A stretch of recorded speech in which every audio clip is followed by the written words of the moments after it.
히브리서 10장 19절부터 예수 믿는 사람들이 어떻게 삶 속에서 살아야 하는지에 대해서 알려주고 있는데요.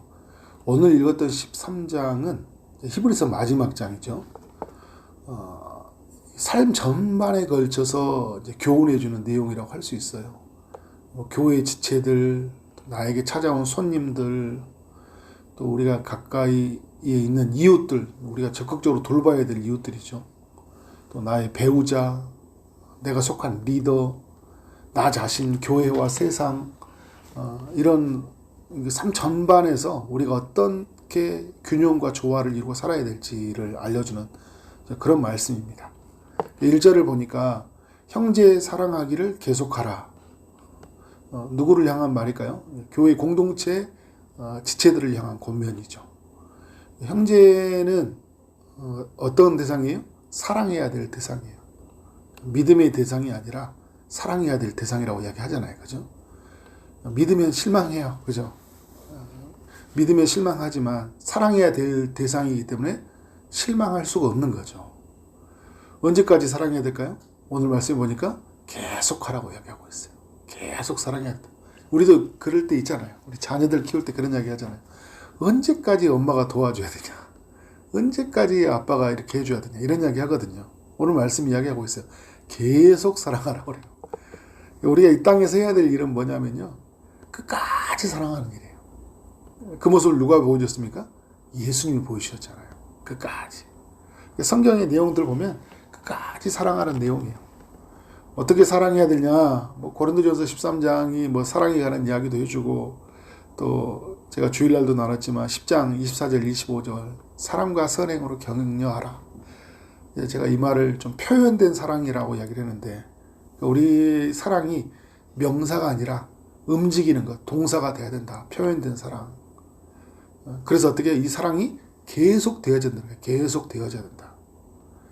2절은 손님 대접하기를 잊지 말라라고 이야기하고 있어요. 이제 공동체에서 좀 어디로 나가고 하고 있어요? 손님으로. 여러분, 하나님의 나라는 어느 한 곳에 있는 게 아니에요.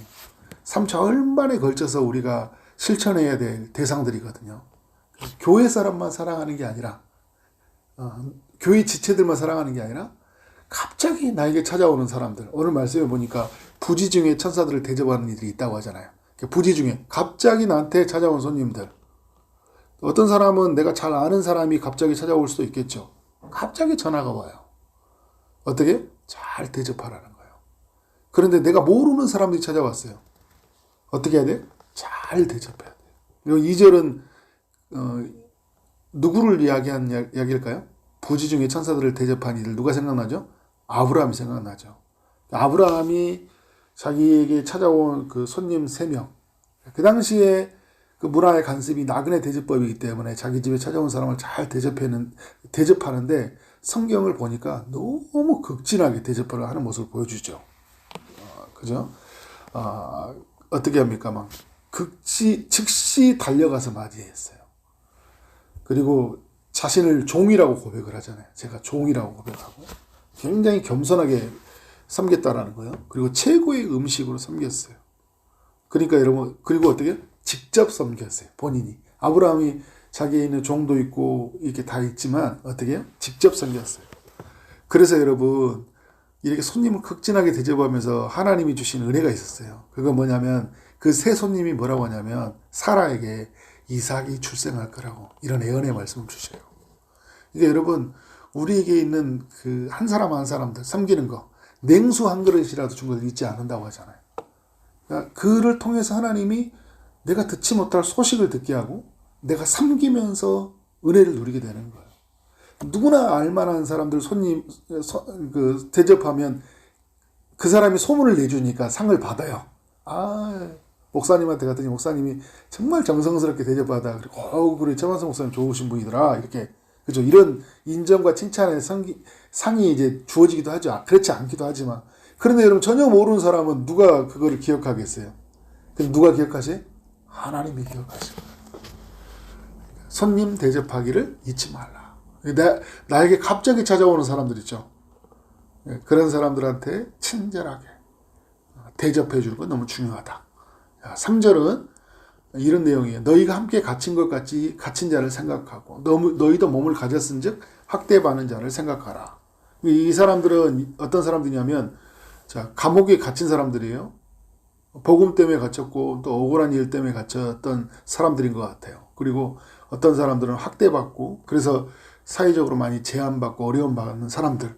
그러니까 돌보지 않으면 되게 어려운 사람들이에요. 이런 사람들은 여러분 가만히 있으면 되는 게 아니라 적극적으로 찾아 나서 봐야 돼요. 그러니까 이럴 수 있어요, 여러분. 1절과 2절로만 살 수 있어요. 내 옆에 있는 지체, 그리고 어떻게 해요? 갑자기 찾아온 사람. 그래, 이 사람들한테는 내가 선을 베풀고 사랑할 수 있어. 그런데 이러면 어떻게 해요? 오늘 말씀은 우리가 적극 나서야 된다는 거예요. 우리 주변에 어떤 사람들이 있다고요? 갇힌 자들이 있다는 거예요. 학대받는 자들이 있다는 거예요. 우리가 갇힌 자는 우리에게 올 수 없잖아요. 감옥에 있는데 어떻게 해야 돼요? 찾아가야 되는 사람이에요. 우리 이제 이 말씀을 오늘로 적용한다면 우리가 조금 발걸음을 내디뎌서 찾아가야 될 사람들이 있다.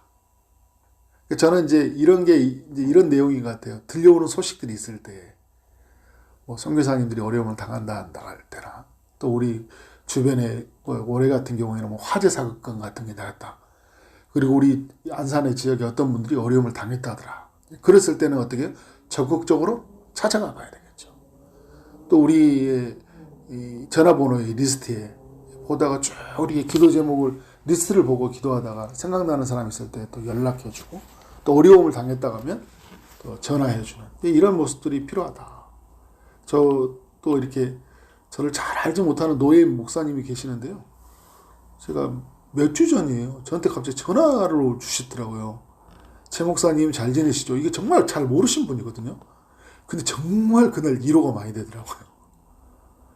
그분은 이제 3절이 적용된 거죠. 제가 막 이렇게 뭔가 눌려있고, 뭔가 이렇게 갇혀있고, 답답했는데, 그냥 그 전화 한 통에 뻥 뚫린 것 같은. 이런 힘이 있어요, 여러분. 자, 4절은 누구냐면, 이제 우리에게 가장 가까운 대상이에요. 1절보다 어쩌면 더 가까운 대상이 누구예요? 결혼이죠. 배우자예요, 배우자. 교회 공동체도 한 몸이죠. 하나님 나라에서, 차원에서. 그리고 이건 이제 결혼은 어떻게 해요? 결혼도 아내와 남편도 어떻게 해요? 한 몸이잖아요. 가장 가까이 있어요. 어떻게 해요? 결혼을 기이 여기다. 자, 뒤에 내용을 볼 때는 결혼한 배우자를 잘 소중하게 여기는 것. 나를 잘 거룩하게 순결하게 지켜주는 것. 그 사람에게 어떻게 하는 거예요? 그 사람을 언제나 사랑의 대상으로 만족하고 그에게 최선을 다하는 것. 그게 굉장히 중요하죠. 그래서 결혼을 기이 여기고 침소를 더럽히지 말라 이야기하잖아요. 그래서 음행하는 자들과 간음하는 자들 하나님이 심판하시리라. 그러니까 하나님이 무서운 경고를 주고 있어요. 결혼을 깨트리면 하나님이 심판한다는 거예요. 음행으로 특별히. 가정, 얼마나 영역이 다양해요. 그죠? 자, 5절과 6절은 이제 나와 하나님 사이의 이야기예요. 어떤 이야기하고 있습니까? 돈 이야기하고 있죠. 돈을 사랑하지 말라. 그리고 있는 바를 족한 줄 알라 이야기하고 있어요. 그래서 여러분, 돈은 사랑할 대상이 아니라 사용해야 될 대상이라고 하잖아요. 사용하기 위해서 우리에게 필요한 거지 우리에게 사랑해야 될 대상이 아니라는 거예요. 이건 많은 믿음의 선배들이 고백했던 내용이에요. 이건 여러분 이 창세 이후로요. 우리가 이 땅에 태어나면서 이 돈의 문제는 항상 인간을 하나님과 사이에서 갈라놓았어요. 사랑하는 순간 우리는 어떻게 해요? 하나님과 멀어져요. 사랑하는 순간. 이게 돈도 사랑하면서 하나님 사랑이 있을 수가 없어요. 그래서 여러분 돈은 쫓아가는 것이 아니라요. 이 역대상에 말한 것처럼 부와 기를 다 그러니까 우리를 부하게 하시고 우리에게 돈을 주시는 그 모든 필요한 것들을 주시는 우리 하나님을 따라가면 어떻게 해요? 돈은 따라오는 거예요. 너희는 먼저 그의 나라와 그 일을 구하라. 그러면 이 모든 것을 너희에게 도와주시리라. 솔로몬이 구하니까 어떻게 하나님이 그에게 부도 주시고 명예도 주시고 주시는 거잖아요. 그 따라오는 거거든요. 그건 우리가 쫓아가는 게 아니에요. 그건 사랑해야 될 대상이 아니에요. 사용할 대상이기 때문에 어떻게 해요? 지혜롭게 돈을 벌어야 되죠. 하나님이 돈 버는 지혜를 주셨으니까. 그런데 이거는 어떻게 사용하기 위해서 하나님 앞에 지혜를 구하는 거예요. 잘 사용하기 위해서. 근데 어떻게 이 사용이라는 단어가 사랑이 되면 이게 문제가 돼요. 이게 변질되고요. 이게 타락해요, 우리를. 그래서 여러분 얼마나 많은 사람이 돈 때문에 무너져 버리는지 몰라요. 자, 여러분 이 땅에 있는 것은 있잖아요. 5절의 내용을 보면 이런 이야기잖아요. 갑자기 그가 친히 말씀하시기를 내가 결코 너희를 버리지 아니하고 너희를 떠나지 아니하리라. 왜 돈 이야기하다가 나는 너희 떠나지 않고 버리지 않는다 이런 이야기 할까요, 여러분? 여러분 이 땅에서 있는 건 다 떠난다라는 거예요.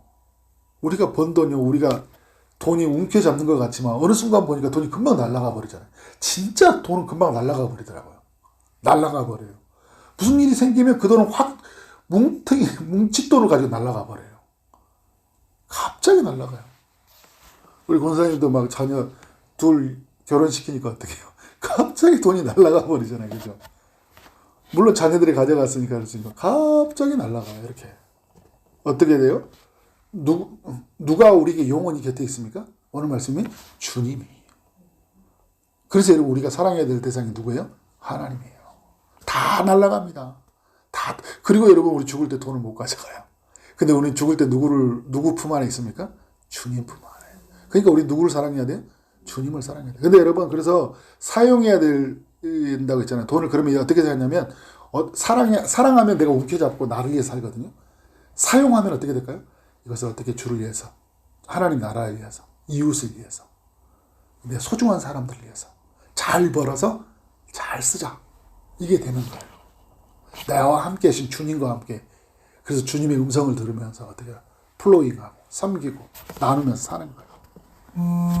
자, 오늘 6절에 이렇게 내용을 보니까 그러므로 우리가 담대히 말하느니 주는 나를 돕는 이시니. 그죠? 누가 우리를 도와줘요? 주님이시오. 도우신다 이야기하는 거예요.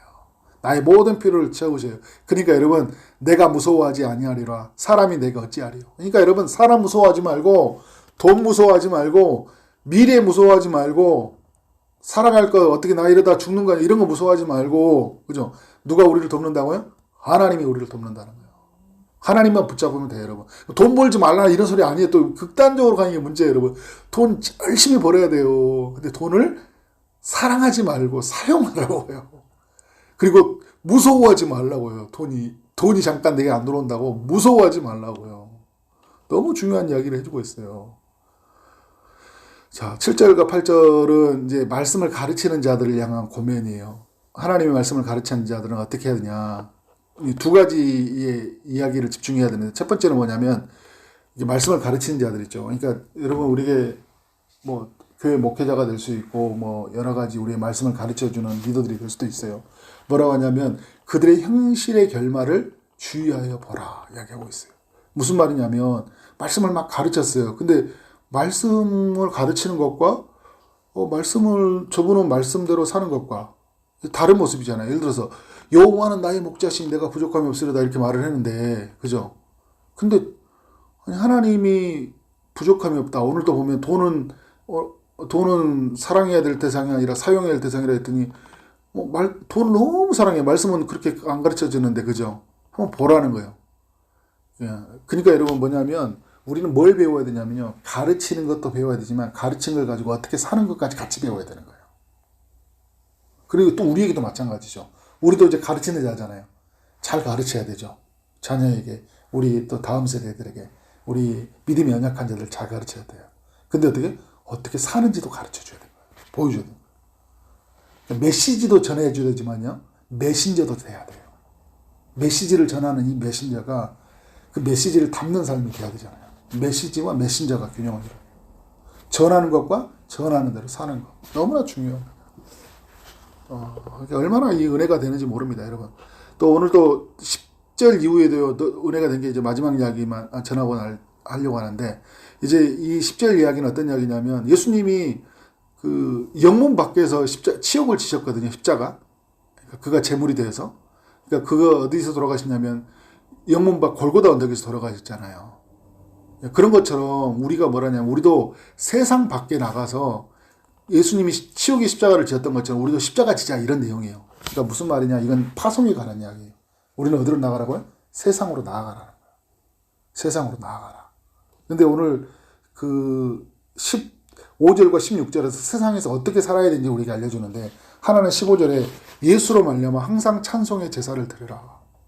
그러니까 우리가 어떻게 항상 예배자로서 찬송하는 삶을 살아야 되겠죠. 우리 그 입술의 열매로 찬송하며 살아야 돼요. 근데 또 하나 밸런스는 뭐냐면 16절 5절 선을 행함과 서로 나누어지기를 잊지 말라. 그래서 이와 같은 제사를 기뻐하시니라. 그래서 여러분 13절은요 찬송의 제사예요. 그리고 16절은 뭐 어떤 제사일까요? 선행의 제사예요. 그러니까 우리가 이것도 밸런스죠. 우리가 입술로 하나님을 찬양하는 것도 중요하지만 삶으로 살아내는 것도 너무 중요하다. 이제 내일부터 야고보서가 전하는 내용이에요. 저도 이제 이번 주 주일을 말에 관한 이야기 할 거거든요. 한 입에서 찬송과 저주를 낼 수 없다고 이야기하잖아요. 근데 우리는 어떻게 해요? 찬송으로 하나님을 이 땅에서 우리 입술로 찬송의 제사를 드리고, 입술로, 그리고 어떻게 삶으로 선행의 제사를 드리는 거예요. 히브리서가 이렇게 다양하게 균형이 있게 얼마나 우리에게 잘 증거하는지 모릅니다.